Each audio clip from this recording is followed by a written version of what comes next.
गरीब किसान का बेटा और बेटी। एक गांव में एक गरीब किसान रहता था। उसका एक बेटा और एक बेटी थी। किसान अपने बेटा का विवाह करके कुछ साल के बाद अपनी बेटी का भी विवाह एक अमीर घर में कर देता है। बेटी बहुत अमीर घर में गई थी। उसके घर में नौकर चाकर काम करते थे। किसान अपने दोनों बच्चों का विवाह करके इस दुनिया से चला जाता है। बेटी को धन की तो कमी नहीं था, वहीं बेटा बहुत गरीब था। किसी तरह खेती मेहनत मजदूरी करके अपने परिवार का पालन पोषण करता था। उसकी पत्नी भगवान भोलेनाथ शिव की बहुत बड़ी भक्त थी। गरीब होने के बाद भी वह भगवान से कोई शिकायत नहीं करती थी। वह थोड़े में ही गुजारा कर लेती और अपने परिवार के साथ खुशी से रहती थी। वही उसके पति की बहन धन ज्यादा होने के कारण घमंडी थी। वह अपने भाई के गरीबी के कारण उनसे कोई रिश्ता नहीं रखना चाहती थी। उसकी बहन धन के घमंड में इतनी चुर थी कि अपने भाई को देखना तक पसंद नहीं करती थी। समय बीतता गया और बहन के नंद की शादी पड़ी। उसने अपने भाई को बुलाया तक नहीं। किसी तरह उसके भाई को पता चला और वह बिना बुलाए ही बहन के घर शादी में चला जाता है। बहन उसको देखते ही अपने नौकरों से कहकर घर से बाहर ही लौटा देती है। भाई भूखा प्यासा रोते हुए जा रहा था, तभी रास्ते में उसको एक बूढ़ी माँ मिलती है। उन्होंने ने उस भाई से पूछा, बेटा क्यों रो रहे हो? इतने में वह अपनी सारी दुखदाई कहानी बताता है। बूढ़ी माता ने उसे समझाकर चुप होने को कहती हैं। बूढ़ी माता जी गरीब किसान के बेटा से कहती कि यहीं पास में मेरा बगीचा है, चलो कुछ खा के आराम कर लो। दोनों बगीचे में जाके खरबूज खाते हैं। फिर बूढ़ी माता ने एक थैले में खरबूज और कुछ खाने पीने का सामान रख के उसे वहां से घर भेजती है। घर पहुंचने के बाद बच्चे सब अपने पिता के आगे पीछे घूमते हैं। उसकी पत्नी अंदर से पानी लेकर आती और तुरंत थैला हाथ से लेकर देखने लगती है कि मेरी ननद क्या दी है। बेचारा भाई वहां से चला जाता है। उसकी पत्नी जैसे ही उस खरबूज को काटती खाने के लिए उसमें बीज के जगह हीरे मोती चमक रहे होते हैं। वह बहुत खुश होती है देखकर। फिर अपने पति के पास जाकर कहती कि दीदी को हमारी गरीबी देखा नहीं गया है, इसीलिए इतने सारे धन दी हैं। बेचारा किसान भाई सोच में पड़ जाता है और किसी से कुछ कहता नहीं है। अब बेचारा भाई भी बहुत धनी और पैसे वाला हो गया। भाई के अमीर होने की खबर धन के घमंड में चूर रहने वाली बहन को पता चला और वह बिन बुलाए अपने मायके यानी भाई के घर आती हैं। ये देखकर भाई मन में सोचता है कि जब मेरे पास धन नहीं था तो बहन मुझे देखना तक नहीं चाहती थी। फिर भी वह और उसकी पत्नी ने उसका आदर सत्कार करते हैं। कुछ दिन के बाद बहन को ससुराल से बुलावा आया। उसके भाई और भाभी अच्छे कपड़े मिठाई कुछ उपहार देकर विदा किया। इतना सब देखकर उसकी बहन के आंखों में आंसू आ जाते हैं। उसको समझ में आ जाता है कि धन ही सब कुछ नहीं है, अच्छा स्वभाव और दिल का बड़ा भी होना चाहिए। इस कहानी से हमें ये सीखने को मिलता है कि हमें कभी भी किसी की गरीबी और मजबूरी का मजाक नहीं बनाना चाहिए। गरीब के कारण किसी से रिश्ता नहीं तोड़ना चाहिए। समय कब कैसा करवट ले लेती है कि गरीब अमीर और अमीर गरीब हो जाता है। इसीलिए सभी के साथ आदर सत्कार और प्रेम से रहना चाहिए। नसीब में लिखा हुआ होता है। दोस्तों, आपने कई बार लोगों को कहते सुना होगा कि मेरे नसीब में ही नहीं है, या नसीब में होता तो जरूर मिल जाता, या फिर ये कहावत कि नसीब से ज्यादा किसी को नहीं मिलता जरूर सुनी होगी। आज मैं नसीब की बात इसलिए कर रहा हूं क्योंकि आज की कहानी नसीब का लिखा एक रोचक कहानी इसी विषय पर आधारित है। इस इंटरेस्टिंग हिंदी स्टोरी को पूरा जरूर पढ़िए। 15वीं सदी की ये कहानी है। किसी एक गांव में बहुत ज्ञानी पंडित रहा करता था। पंडित आजू बाजू के सारे ही गांव में बहुत प्रख्यात था और इसी वजह से धनवान भी।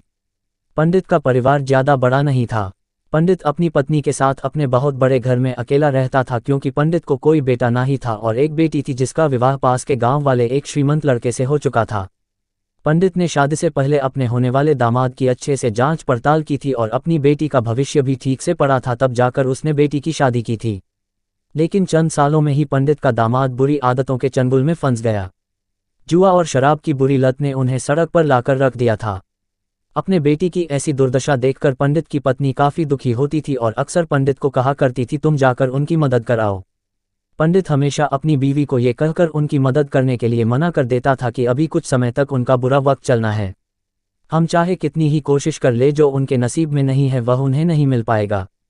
पंडित की ऐसी बातों से उसकी पत्नी काफी दुखी हो जाया करती थी और मन ही मन सोचती थी कि कैसा स्वार्थी पिता है, अपनी बेटी को इतने कष्टों में देखकर भी उसकी मदद करने के लिए मना करता है। आखिर भगवान ने जो इतना सारा धन धान्य दिया है उसका क्या करेंगे?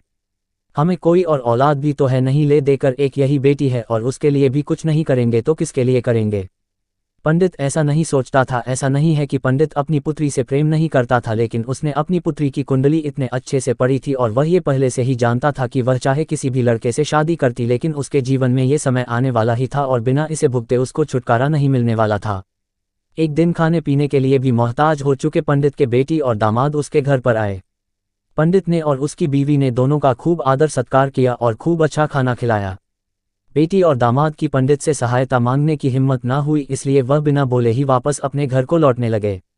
लेकिन माँ तो माँ होती है, पंडिताइन से रहा नहीं गया और बिना पंडित की इजाज़त के उसने चोरी छुपे बूंदी के लड्डू बनाकर उसमें सोने के सिक्के रख दिए और बेटी और दामाद को दे दिए ताकि बेटी और दामाद की कुछ आर्थिक सहायता हो सके। पंडिताइन यह भी जान गई थी कि बेटी और दामाद शर्म के मारे उनसे मदद नहीं मांग रहे थे, इसलिए उसने बेटी और दामाद को भी लड्डुओं में छिपे सिक्कों के बारे में कुछ नहीं बताया।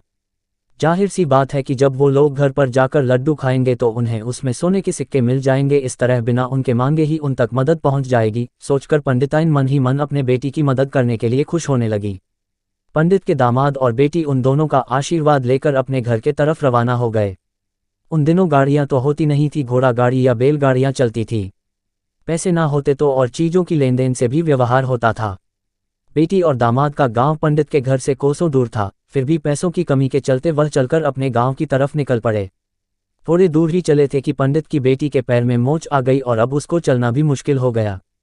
पंडित के दामाद ने जब देखा कि उसकी बीवी अब बिल्कुल चलने में सक्षम नहीं है तो उसने एक टांगा अपने घर तक किराए पर ले लिया। दोनों पति पत्नी टांगे में बैठकर घर तक पहुंच गए, लेकिन टांगे वाले को देने के लिए उनके पास पैसे नहीं थे, इसलिए पंडिताइन ने जो बूंदी के लड्डू उन्हें दिए थे वही किराए के तौर पर उस टांगे वाले को दे दिए। टांगे वाला बूंदी के लड्डू को लेकर वहां से चला गया। टांगे वाला अपने घर की तरफ जा रहा था, तब उसे एक हलवाई की दुकान दिखी।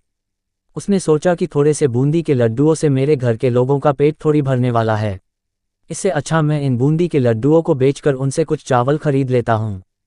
टांगे वाले ने बूंदी के लड्डू हलवाई को बेच दिए।